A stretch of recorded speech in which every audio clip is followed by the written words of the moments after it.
Meantime, the Kern Transportation Conference happening Wednesday at C-TEC in Southwest Bakersfield, talking about the future of transportation and a man who's been studying it for decades, Ron Wareham, the vice chair of the Kern Transportation Foundation, joining us in Studio B. Good morning, and thank you for coming in. Appreciate it. Thank you, sir. I appreciate coming here. When we say decades, it's been 60 years, you say? Close to it. 60 years studying that, especially in the area and when it comes to rail. First of all, talk about this year's conference and what's unique about it. Well, we have a gentleman that is proposing something that's very, very new in transportation. It's self-moving flat car that can put containers or trailers on a flat car. The flat car itself is an independent moving vehicle.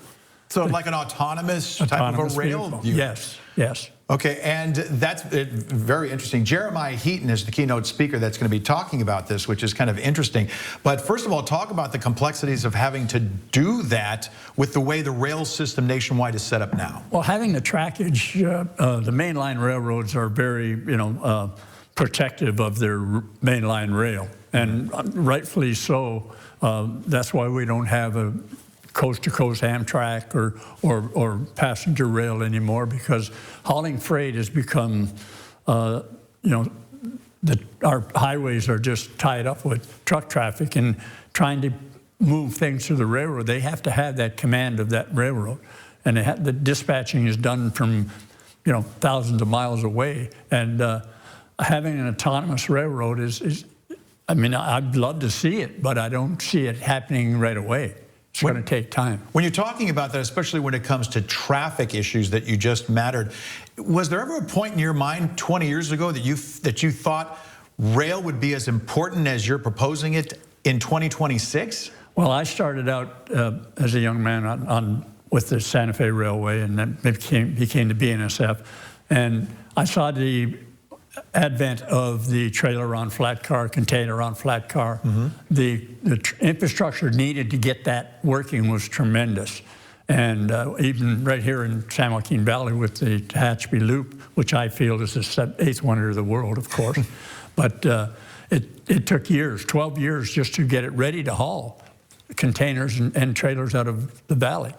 And having been involved in the infrastructure part of it, building industrial park, I think that the advent of a autonomous railroad is going to be really, really tough.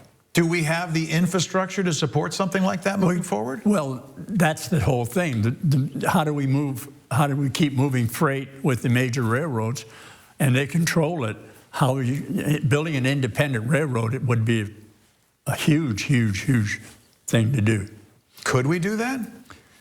It'd take a lot of time and a lot of money, vis-a-vis the high-speed rail. I was going to say, considering the high-speed rail, there's no way to sort of incorporate that into this. No.